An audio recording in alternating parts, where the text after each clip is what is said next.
Good morning. मैं Ravi Kumar, lecturer computer science GPC Dungarpur.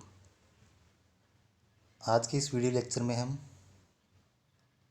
CS 307 data warehouse and mining में database और data warehouse में क्या डिफरेंस है वो पढ़ेंगे। यहाँ डेटाबेस जो नॉर्मली अपन ऑपरेशनल डेटाबेस काम में लेते हैं वो है, और डेटा वेयरहाउस जो हम डेटा माइनिंग के लिए काम में लेते हैं। तो ऑपरेशनल जो डेटाबेस है वो सोर्स होता है इंफॉर्मेशन का, जिसमें से हम इंफॉर्मेशन लेते हैं और डेटा वेयरहाउस में स्टोर करते हैं। तो ऑपरेशनल डेटाबेस में डिटेल्ड इंफॉर्मेशन होती है, जिससे हम डे टू डे ऑपरेशंस है बिजनेस के, उनको हम रन करते हैं। और डेटा है वो फ्रीक्वेंटली चेंज होता है, अपडेट होता है, और जो करंट वैल्यू है वो रिफ्लेक्ट होती है जो लास्ट ट्रांजेक्शन होता है उसकी। तो ऑपरेशनल डेटाबेस है उसमें डे टू डे इंफॉर्मेशन होती है और फ्रीक्वेंटली इंफॉर्मेशन चेंज होती रहती है। डेटाबेस है एक कलेक्शन है रिलेटेड डेटा का जो रिप्रेजेंट करता है रियल वर्ल्ड एलिमेंट्स को, जबकि डेटा वेयरहाउस है वो एक इंफॉर्मेशन सिस्टम है जो कि स्टोर करता है हिस्ट्रिकल और कम्यूटेटिव डेटा। और ये जो डेटा है हम सिंगल या मल्टीपल सोर्स से भी इकट्ठा कर सकते हैं। डेटाबेस डिज़ाइन किया जाता है डेटा को रिकॉर्ड करने के लिए, जबकि डेटा वेयरहाउस डिज़ाइन किया जाता है डेटा को एनालाइज करने के लिए। डेटाबेस है वो application oriented collection of data होता है, जबकि डेटा वेयरहाउस है वो सब्जेक्ट ओरिएंटेड डेटा का कलेक्शन होता है। डेटाबेस है उसमें हम OLTP ऑनलाइन ट्रांजेक्शनल प्रोसेसिंग काम में लेते हैं, जबकि डेटा वेयरहाउस में ऑनलाइन एनालिटिकल प्रोसेसिंग OLAP काम में लेते हैं। अब हम इन दोनों में डिफरेंस देखेंगे कुछ पैरामीटर्स के साथ में। पहला पैरामीटर पर्पज क्या है, डेटाबेस क्यों बनाते हैं, उसका पर्पज क्या है। तो डेटाबेस को डिजाइन किया जाता है रिकॉर्ड रखने के लिए। जैसे हमारे पास फाइल्स होती हैं उनमें रिकॉर्ड रखते हैं, वैसे रिकॉर्ड रखते हैं। जब भी कुछ रिकॉर्ड देखना तो फाइल में से देख लेते हैं, कुछ फाइल में और ऐड करना है तो हम ऐड कर देते हैं। तो इस तरह से ये मैनिपुलेशन भी हो जाता है, अपडेट भी कर देते हैं। जो फाइल नहीं चाहिए होती है उसको डिस्ट्रॉय कर देते हैं, डिलीट कर देते हैं। जबकि डेटा वेयरहाउस है उसको हम डिजाइन करते हैं एनालिसिस के लिए, एनालाइज करने के लिए। तो इसके अंदर फ्रीक्वेंटली अपडेशन नहीं होता है, इसमें मैनिपुलेशन नहीं होता है, मॉडिफिकेशन नहीं होता है। एक बार जो इन्फॉर्मेशन स्टोर हो गई वो हो गई। प्रोसेसिंग मेथड, जैसा कि अभी अपन ने देखा कि डेटाबेस है उसमें ऑनलाइन ट्रांजेक्शनल प्रोसेसिंग होती है। इसका एक एग्जांपल समझ सकते हैं, जैसे बैंक के अंदर ऑनलाइन ट्रांजेक्शनल प्रोसेसिंग कैसे होती है। जैसे आप ATM जाते हो, ATM से पैसे निकालते हो तो आपके अकाउंट से ट्रांजेक्शन होता है और जितना पैसा आपने विड्रॉ किया वो डेबिट हो जाता है और वो आपकी पासबुक में रिफ्लेक्ट हो जाता है। तो ये जो ATM कनेक्टेड है वो है ऑपरेशनल डेटाबेस से, और OLTP हो रहा है वहाँ पर ऑनलाइन ट्रांजेक्शनल प्रोसेसिंग होता है। आप ऑनलाइन बैंकिंग कर सकते हो, आप टिकट्स बनाते हो, जो भी आप काम कर रहे हो वो सारा OLTP में आ रहा है।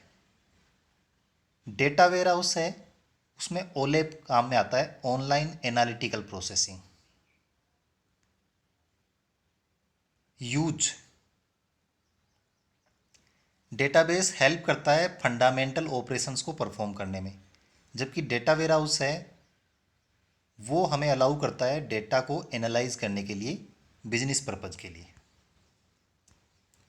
ओरिएंटेशन, ऑपरेशनल डेटाबेस है वो एप्लीकेशन ओरिएंटेड होता है डेटा का कलेक्शन, और डेटा वेयरहाउस है वो सब्जेक्ट ओरिएंटेड डेटा का कलेक्शन होता है। स्टोरेज लिमिट, जनरली जो ऑपरेशनल डेटाबेस है वो एक सिंगल एप्लीकेशन के लिए काम में आता है, और जो डेटा वेयरहाउस है वो डेटा स्टोर कर सकता है लार्ज नंबर ऑफ एप्लीकेशन से, क्योंकि इसमें इंटीग्रेट करते हैं ना हम डेटा को डिफरेंट सोर्सेज से। डेटा टाइप, जो ऑपरेशनल डेटाबेस है उसमें डेटाबेस है वो अप टू डेट रहता है, मैनिपुलेशन होता रहता है, चेंजेस होते रहते हैं, जबकि डेटा वेयरहाउस में करंट और हिस्ट्रिकल डेटा स्टोर होता है, अप टू डेट नहीं होता है। क्यूरी टाइप कैसी होती है? ऑपरेशनल डेटाबेस में क्यूरीज होती है वो सिंपल होती है, जबकि डेटा वेयरहाउस में कॉम्प्लेक्स क्यूरीज होती है एनालिसिस पर्पज़ के लिए। डेटा कैसा होता है? ऑपरेशनल डेटाबेस में जो डेटा होता है वो डिटेल्ड डेटा होता है, डिटेल में इंफॉर्मेशन होती है कि आपने कितने टाइम पर कहाँ से पैसा विड्रॉ किया है, कौन से एटीएम से किया, वो सारी डिटेल आ जाएगी उसके अंदर। जबकि डेटा वेयरहाउस में जो डेटा होता है वो समराइज्ड होता है, समरी होती है, डिटेल में नहीं होता है। एग्जाम्पल से हम समझ सकते हैं, जैसे एयरलाइंस में ऑपरेशनल डेटाबेस कैसे काम में आता है? जो रिजर्वेशन हो रहा है, टिकट्स बिक रही है, और जो एयरलाइंस का शेड्यूल है कब कौन सी फ्लाइट जाएगी, तो ये सारा ऑपरेशनल डेटाबेस में रहता है। तो डेटा वेयर हाउस में क्या रहता है? ये डेटा वेयर हाउस में रहता है जो एयरलाइन सिस्टम के मैनेजमेंट ऑपरेशंस होती है उनसे रिलेटेड डेटा, जैसे crew assignment, analysis of route, frequent flyer programme, discount schemes for passengers. तो डेटा वेयर हाउस में इंफॉर्मेशन रहेगी कि पिछले क्वार्टर में कितने टिकट्स बिकी है, कौन से सीजन में बिकी है, कौन से रूट पर ज़्यादा टिकट्स बिक रही है। तो वो समराइज डेटा रहता है जिसको एनालाइज करके डिस्काउंट प्रोग्राम वगैरह चला सकते हैं, और उससे बिजनेस है उसको बढ़ाने के लिए एक अच्छी स्ट्रेटेजी बना सकते हैं। जैसे बैंकिंग के अंदर, तो बैंकिंग के अंदर ऑपरेशनल डेटाबेस जैसे मैंने बताया कि जो कस्टमर्स है उनके लिए काम में आ रहा है, आप ट्रांजेक्शन कर रहे हो, चाहे ऑनलाइन कर रहे हो, चाहे एटीएम से कर रहे हो, चाहे बैंक में जाके कर रहे हो। जबकि डेटा वेयर हाउस है वो बैंकिंग सेक्टर में मैनेज करता है, रिसोर्सेज जो अवेलेबल होते हैं उनको इफेक्टिवली यूज करता है। ऑपरेशनल सिस्टम है वो डिजाइन किए जाते हैं हाई वॉल्यूम ट्रांजैक्शन प्रोसेसिंग को सपोर्ट करने के लिए। जैसे आपका एक बैंक अकाउंट है तो उस बैंक में लाखों कस्टमर हैं और वो कस्टमर एक साथ है वो ट्रांजैक्शन कर रहे होते हैं, तो लाखों जो कस्टमर्स हैं, क्लाइंट्स हैं, यूजर्स हैं, उनको हैंडल कर सकता है ऑपरेशनल डेटाबेस। तो लार्ज नंबर ऑफ यूजर्स होते हैं ऑपरेशनल डेटाबेस के। जबकि डेटा वेयर हाउस सिस्टम है वो डिजाइन किया जाता है, हाई वॉल्यूम ऑफ डेटा होता है लेकिन वो एनालिसिस पर्पज़ के लिए होता है, और इसमें जो यूजर्स होते हैं वो बहुत ही कम होते हैं। ऑपरेशनल सिस्टम है वो यूजुअली जो करंट डेटा होता है, जो अभी भी ट्रांजैक्शन हो रहा है उससे रिलेटेड होता है, जबकि डेटा वेयर हाउस है उसके अंदर हिस्ट्रिकल डेटा होता है। ऑपरेशनल डेटाबेस के अंदर जो डेटा होता है वो मेनली रेगुलरली अपडेट होता रहता है ज़रूरत के हिसाब से, जबकि डेटा वेयरहाउस के अंदर डेटा होता है नॉन वोलेटाइल। नॉन वोलेटाइल का मतलब उसमें मैनिपुलेशन नहीं होगा, मॉडिफिकेशन नहीं होगा। नया डेटा है वो रेगुलरली चाहे ऐड होता रहता है, लेकिन एक बार जो डेटा ऐड हो गया वो बहुत ही रेयरली कभी चेंज होता है उसमें। इसी को हम नॉन वोलेटाइल बोलते हैं। वोलेटाइल का मतलब होता है चेंज होते रहने वाली चीज़, नॉन वोलेटाइल मतलब चेंज नहीं होता। ऑपरेशनल डेटाबेस है वो सपोर्ट करता है थाउजेंड्स ऑफ कॉन्करेंट क्लाइंट्स, जैसे मैंने भी बताया कि हज़ारों हो सकते हैं, लाखों भी हो सकते हैं। तो लार्ज नंबर ऑफ जो क्लाइंट्स है, यूजर्स है, उनको सपोर्ट करता है। जबकि डेटा वेयर हाउस है वो सपोर्ट करता है FU कॉन्करेंट क्लाइंट्स, जो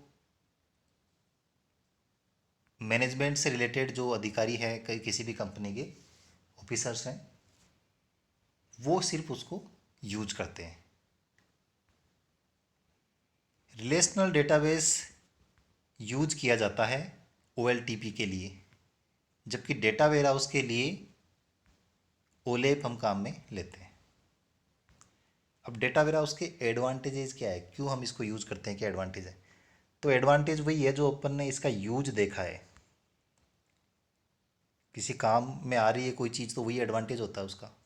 तो जो ऑर्गेनाइजेशंस हैं उनका एक कॉमन गोल होता है। किसी भी कंपनी का क्या गोल होता है कि उसका बिजनेस ज़्यादा से ज़्यादा बढ़े, उसका रिवेन्यू ज़्यादा से ज़्यादा बढ़े।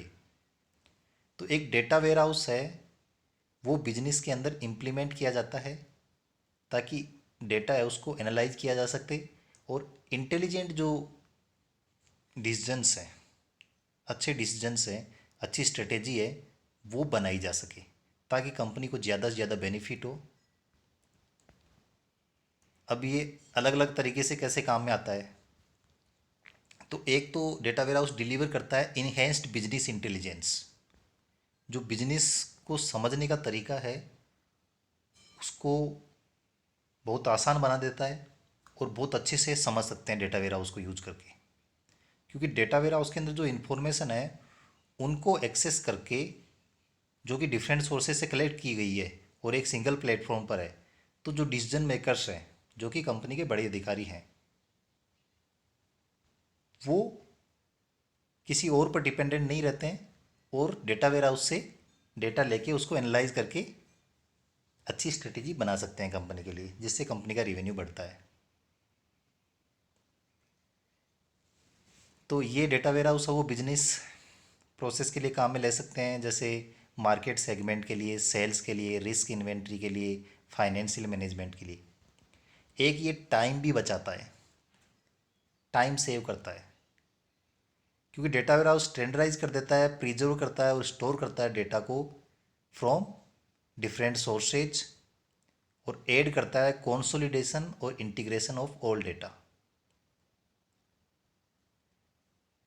क्योंकि जो क्रिटिकल डेटा है वो सारी यूजर से हमारे पास अवेलेबल है, तो हम जो डिसीजन लेते हैं वो बहुत अच्छे से ले सकते हैं उस डेटा को यूज करके। उसके अलावा जो एग्जीक्यूटिव्स है वो डेटा को यूज करके, आईटी सपोर्ट यूज करके टाइम को सेव कर सकते हैं, मनी सेव कर सकते हैं। Enhances data quality and consistency. Data warehouse है जो डेटा होता है मल्टीपल सोर्सेज से उनको कन्वर्ट करता है और उनको कंसिस्टेंट फॉर्मेट में स्टोर करता है। क्योंकि जो डेटा है डिफरेंट सोर्सेज से है वो अलग अलग स्टैंडर्ड के हिसाब से है, अलग अलग डिपार्टमेंट से लिया गया है, अलग अलग तरीके से स्टोर किया गया है, तो वो अलग अलग टाइप का डेटा होता है। तो उनको हम एक टाइप का डेटा बना के उसको स्टोर करते हैं ताकि डेटा ज़्यादा एक्यूरेट रहे और जो हम अच्छे डिसीजन लेना चाहते हैं उनके लिए बहुत ही आसान बना दे उसको। Generate a high return on investment. जो इन्वेस्टमेंट है उस पर हाई रिटर्न जनरेट कर सकते हैं। कंपनीज एक्सपीरियंस करती है higher revenue and cost saving than those that haven't invested in a data warehouse. तो डेटा वेयरहाउस को यूज़ करके जो इन्वेस्ट किया गया है पैसा, उससे ज़्यादा रिवेन्यू कंपनी कमा सकती है। Provide competitive advantages. Data warehouse है वो हेल्प करता है एक होलिस्टिक व्यू और एक स्टैंडर्ड इवैल्यूएशन अपॉर्चुनिटीज, जो रिस्क को कम करता है और कंपनीज को कम्पिटिटिव एडवांटेज प्रोवाइड करता है। Improve the decision making process. Data warehouse है वो हमें हेल्प करता है बेटर डिसीजन लेने में।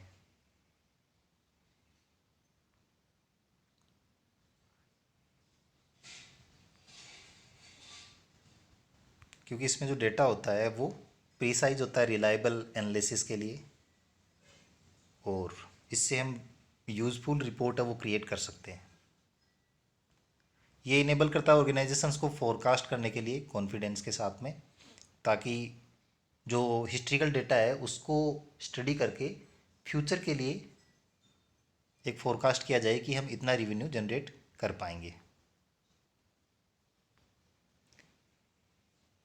Streamline the flow of information. Data warehouse facilitates the flow of information through a network connecting all related और नॉन रिलेटेड पार्टीज।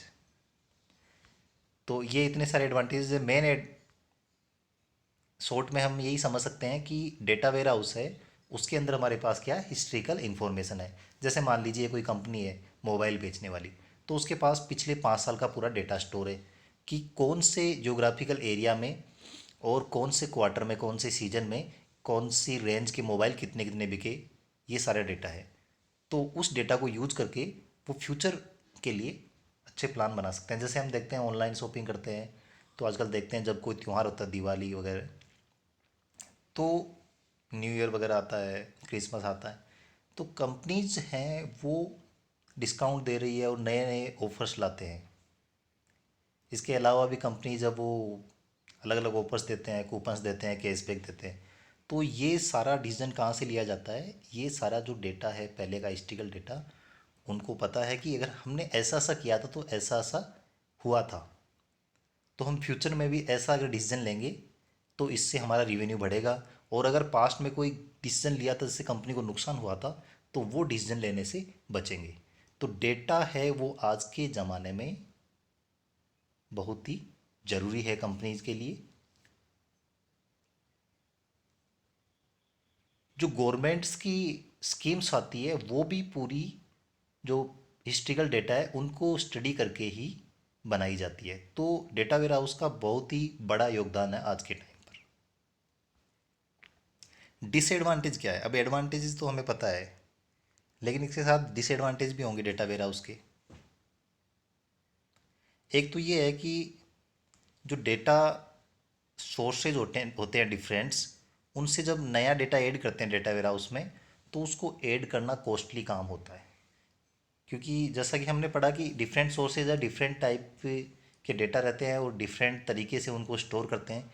तो उनको एक जैसा डेटा बनाना, उनकी समरी बनाना और उसको फिर एक जगह स्टोर करना, आपस में उसको कोहेसिव बनाना, तो ये बहुत ही डिफ़िकल्ट टास्क होता है, कॉम्प्लेक्स टास्क होता है। तो इसके लिए आईटी एक्सपर्ट्स की ज़रूरत होती है और ये काफ़ी कॉस्टली होता है। कई बार ऐसी प्रॉब्लम्स आ जाती है कि कई सालों तक उस प्रॉब्लम को डिटेक्ट नहीं कर पाते डेटा वेयर हाउस में। डेटा वेयर हाउस की बहुत ही ज़्यादा मेंटेनेंस की ज़रूरत पड़ती है। उससे इंफॉर्मेशन एक्सट्रैक्ट करना, लोड करना, क्लीन करना डेटा को, ये बहुत ही टाइम कंज्यूमिंग होता है और इसमें बहुत पैसा भी खर्च होता है। डेटा वेयर हाउस है वो देखने में एक सिंपल स्ट्रक्चर लग सकता है, लेकिन एक्चुअली ये बहुत ही कॉम्प्लिकेटेड होता है एक एवरेज यूज़र के लिए। एक एवरेज यूज़र उसको नहीं समझ सकता है। तो इसको समझने के लिए हमें प्रॉपर ट्रेनिंग की ज़रूरत पड़ती है,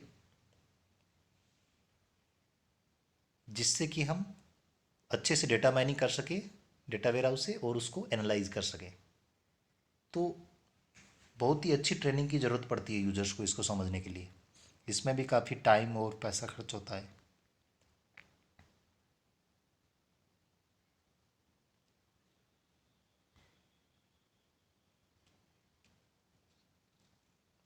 तो ये सारे डिसएडवांटेजेस भी है डेटा वेयर हाउस के।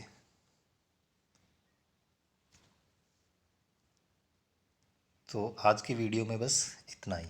Thank you.